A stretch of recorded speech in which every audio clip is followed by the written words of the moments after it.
Tippy time, my damies, Topgate here and welcome back to the channel. With Strand on the way, I wanted to have one last blade with Solar 3.0 before I give myself 2 Strand for at least a good month. Solar 3.0 might not have been the first of the class reworks, but I surely do think it's my favourite inside the Crucible. This video is going to be about all the fun and exciting ways to turn Guardians into popcorn using Scorch and Ignitions. Starting with our Hunter, and he's all about his guns and his knives. Weighted throw knife will cause scorched targets to ignite. I love using this with the Arthur's Embrace, and if they're scorched, it's a guaranteed kill when bodied. I like using the Firebolt grenades for this, as they synergize really well, allowing us to kill multiple targets around corners without ever seeing them. Caliban's Roastin' perk is so damn fun. Your proximity knife scorches targets it damages with explosions, or ignites targets on a direct hit. For all Scorch builds, I would recommend Ember of Ashes. You apply more Scorch to targets. Ember of Eruption will make your ignitions bigger, and Ember of Char, your solar ignition spread Scorch to affected targets. This pairs really well with the Dead Messenger even post nerf. You can still rack up multi-kills fairly easily. I like to pair it with the Incendiary Grenade, as this deals heavy Scorch stacks. This makes for one hell of a wombo combo that will instantly ignite them with ease. The Bombardiers give you a parting gift, dodging leaves behind an explosive, and on Solar 3.0 it adds 60 Scorch stacks.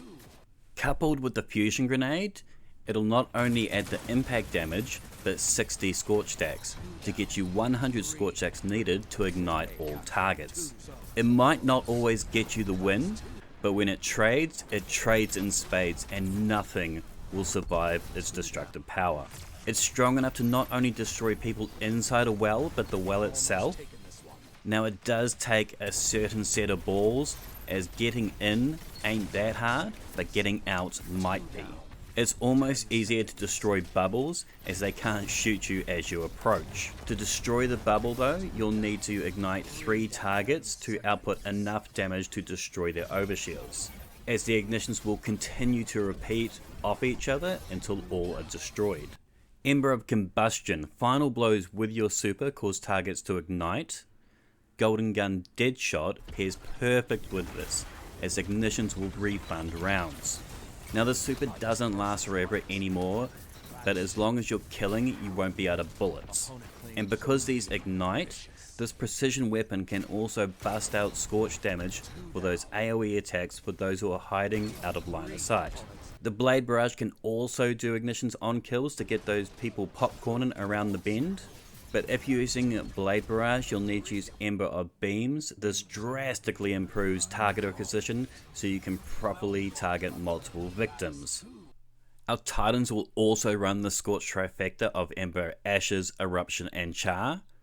The Consecration aspect will chuck out a wave of Scorch followed by a mega slam of ignitions. This thing is so underrated, but because of this, they'll never see you coming. It'll easily destroy all that it hits, and because of its area that it covers, it'll spread tons of Scorch and ignitions outside of its original targets. Hammer Strike also applies Scorch, and if it's a kill, they'll ignite. The Peregrine Grease will take care of this for an easy one-hit kill whilst airborne. But because of our aspects and fragments, one shoulder charge can chuck out enough solar destruction to not only kill that one target, but drop all 6 enemies. Now that will fill your sack, let me tell you. A lot of this is thanks to Sol Invictus. This will drop sunspots upon killing scorched targets. This will turn 1 kill into 2, 2 into 3, and so forth and so on until all the foes are consumed by the flames. Ashen Wake's perk will allow your fusion grenades to now explode on impact and get you fastball. And with all the kills you get back grenade energy, a direct impact kill will refund that grenade. Roaring Flames will make it so your grenades will grow in strength after every kill, making it easier to ensure that one-hit kill. This, with the sunspots, plus the extra scorch stacks, will make foes often ignite even if not hit directly.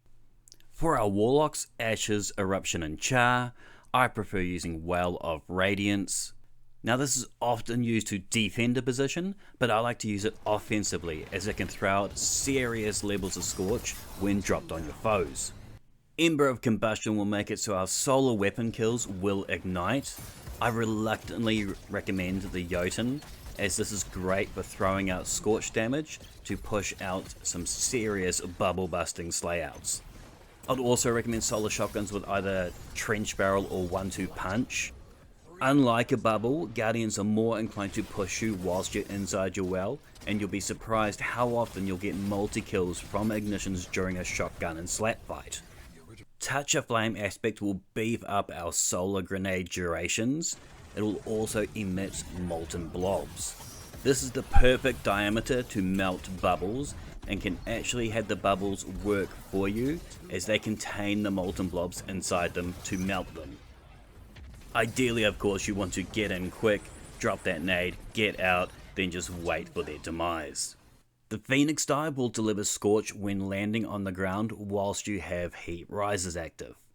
If using Heat Risers, I recommend a low cooldown grenade like the Firebolt. Consume your grenade, float, melee, bye bye.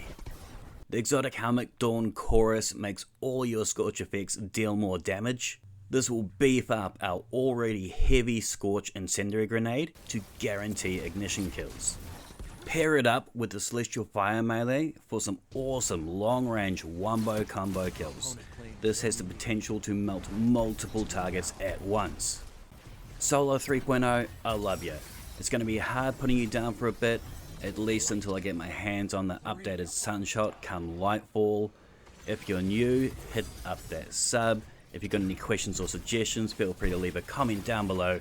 And until next time, tippy tie my damies, what a tie. But above everything, he's the most tip-top, top cat.